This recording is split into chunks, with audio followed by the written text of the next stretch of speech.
Hey YouTube, sorry about how dark this video is, but I just watched Percy Jackson and now somebody stole my lighting.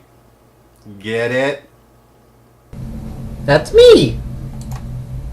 Now that I've got that dumb joke out of the way, let's get to the rest of the dumb jokes that I have. YouTube, I have no reason for why I watched today's movie. Nobody requested it, and I didn't really want to see it.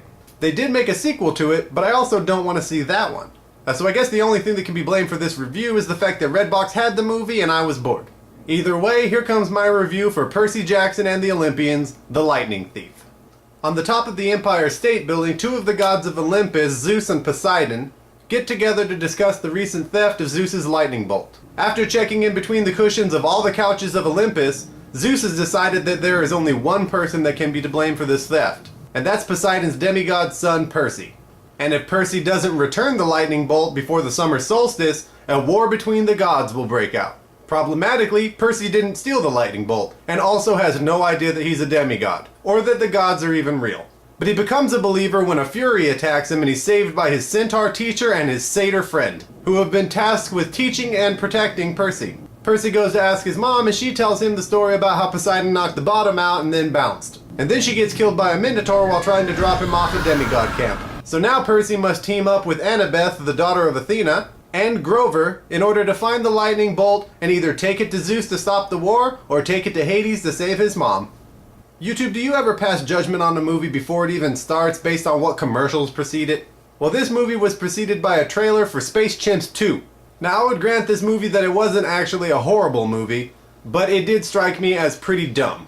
So first I'm going to talk about the concept of the movie. See, the whole movie is about trying to find out who stole this lightning from Zeus. But the problem I had with that is that nobody in the movie even entertained the idea that anybody but Percy Jackson could have taken this lightning bolt. Regardless of the fact that he didn't even know he was a demigod or that gods were real until 3 days after the lightning bolt was stolen. And after that, most of the movie is comprised of them trying to find 3 jewels in order to gain passage into the underworld, which seems like a horrible waste of time. There is one clear and easy way to get to the underworld. Suicide Pact! That would have taken maybe 5 minutes, and then the whole movie would have been maybe a half hour, and then I wouldn't be so upset that I had to sit through it all.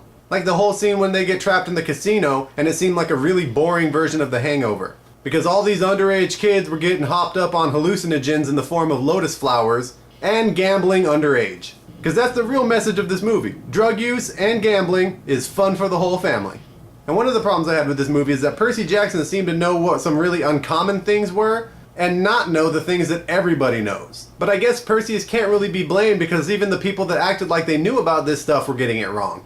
Like when his centaur teacher announces that it's exceedingly rare for someone to be born of one of the big 3 gods, Zeus, Poseidon, and Hades.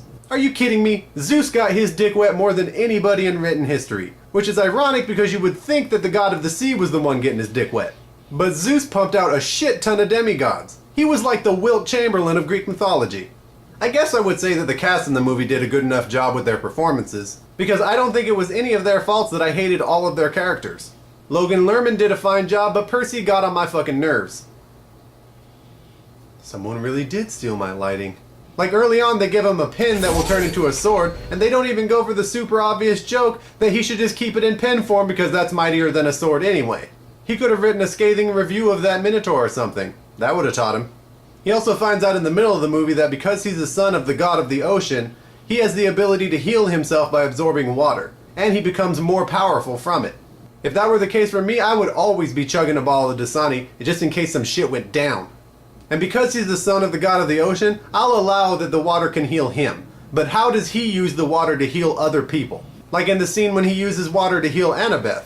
How the fuck does that work? She's not the spawn of the god of the ocean. She's the daughter of Athena, goddess of wisdom. You should heal her by hitting her in the face with a dictionary. Also, it kinda bothered me how quickly Percy got over the death of his mom. She gets killed by the Minotaur, Grover apologizes for sucking at his job as protector, and Percy pats him on the back and says don't worry about it. Kevin McKidd played Poseidon in this movie, and though he wasn't in the movie very long, I still managed to have problems with his character. My big problem with his character is that they didn't really come up with a good reason why he left his family. If you expect the audience to like him, then you need to explain why he left his family high and dry. Would it be so bad to be mortal to spend time with your family? Or was that really just an excuse so that you could go chase some more strange? They could have at least said something like the fact that he was spending time with his family distracted him from his duties as the god of the sea. And so shit started getting crazy. You could have even used real tragedies to explain it. Tsunami, the Exxon Valdez, Titanic, boat trip. I also think they should have got someone else to play Persephone. Because if you're going to tell me that hell is an eternity spent with Rosario Dawson, then I'm going to tell you that I'm about to go on a murder-suicide spree. I'm probably going to get the suicide out of the way first because it's easier, but then some people are getting killed up. Also, Uma Thurman was way over the top in this movie. Who's that? Another demigod. But she also wasn't in it very long before she became a prop. I also thought it was just adorable that they made Joey Pants' last name Ugliano in the movie. Just in case our writing doesn't express that you're supposed to hate this character, we're gonna name him Ugliano. Then everyone will hate good old AIDS rape Hitler Ugliano. So that's really all I have to say about Percy Jackson and the blah blah blah blah blah. Well, besides this, don't bother watching it. But do bother watching all of my videos, and don't forget to like, comment, and subscribe. And that's all for this week. My name is Robert, and Percy Jackson and the Olympians has just been reviewed. God damn it, Percy.